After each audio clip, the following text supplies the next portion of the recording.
அன்பார்ந்த சகோதர சகோதரிகளே, உங்களுக்கும் உங்கள் குடும்பத்தில் உள்ள அனைவருக்கும் சமாதானம் உண்டாவதாக.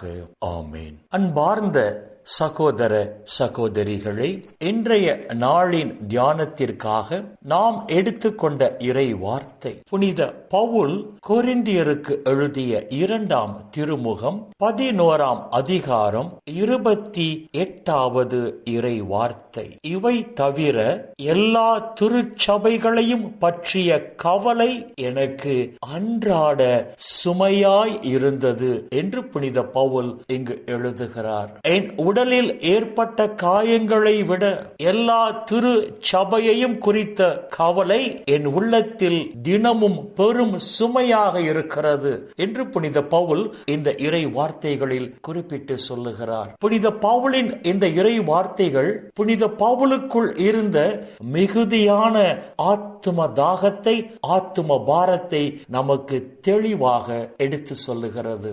இயேசு கிறிஸ்து வழியாக மீட்பு பெற்ற எல்லா திருச்சபை விசுவாசிகளும் தவறான போதனையை பின்பற்றி தவறான வழியில் சென்று நிலை வாழ்வை இழந்து நரகத்திற்கு சென்று அங்கு நித்தியத்திற்கும் அழிவை சந்திக்க கூடாது. மாறாக இயேசு கிறிஸ்து வழியாக மீட்பு பெற்ற எல்லா திருச்சபை விசுவாசிகளும் தூய ஆவின் வழியாக தாங்கள் பெற்றுக்கொண்ட ஆவிக்குரிய பகுத்தறியும் அறிவு திறன் வழியாக உண்மையான போதனையை கண்டறிந்து அந்த உண்மையான போதனையை பின்பற்றி உண்மையின் வழியில் நடந்து நிலைவாழ்வை சொந்தமாக்கி கொள்ள வேண்டும் என்ற ஒரு அழகான கருத்தை புனித பவுல் இந்த இறை வார்த்தைகளில் பதிவு செய்கிறார். அன்பார்ந்த சகோதர சகோதரிகளே, இந்த உலக வாழ்வின் முடிவில் நாம் அனைவரும் நிலை வாழ்வை சொந்தமாக்கி கொள்ள வேண்டும் என்பதற்காகத்தான் பரலோக பிதா தன் மகன் இயேசு வழியாக நம்மை மீட்டெடுத்திருக்கிறார். எனவே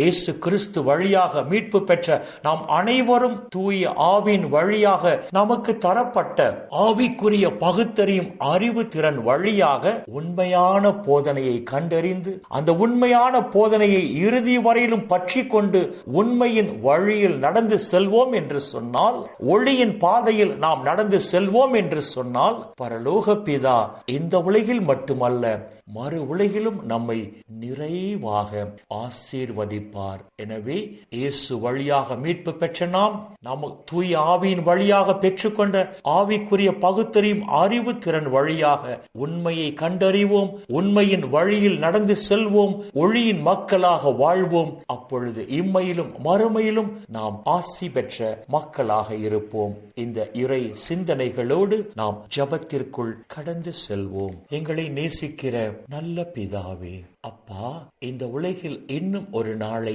நீர் எங்களுக்கு சேர்த்து தந்தீரே.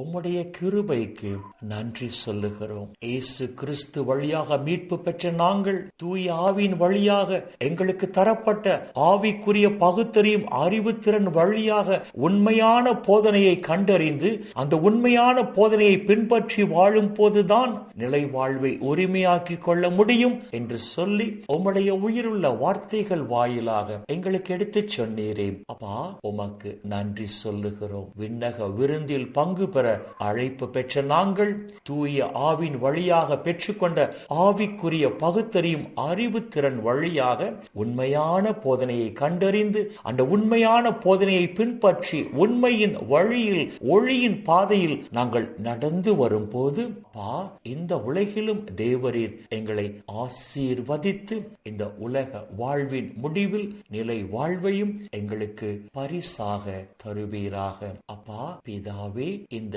இறை செய்தியை கேட்கிற எல்லா மக்களையும் அவர்கள் குடும்பத்தில் உள்ள அனைவரையும் உங்க பாதத்தில் அர்ப்பணித்து செபிக்கிறோம். இந்த இறை செய்தியை கேட்கிற எல்லா மக்களையும் அவர்கள் குடும்பத்தில் உள்ள அனைவரையும் விண்ணக ஒளி பீடத்திலிருந்து தேவரீர் ஆசீர்வதித்து இந்த நாளில் இவர்கள் தேவைகளை நிறைவாக சந்தித்து வாழ்நாள் முழுவதும் இவர்கள் மகிழ்ந்து களி கூறும்படி செய்வீராக. இயேசுவின் பரிசுத்த நாமத்தில் செபிக்கிறோம் நல்ல பிதாவே. ஆமேன், ஆமேன், ஆமேன்.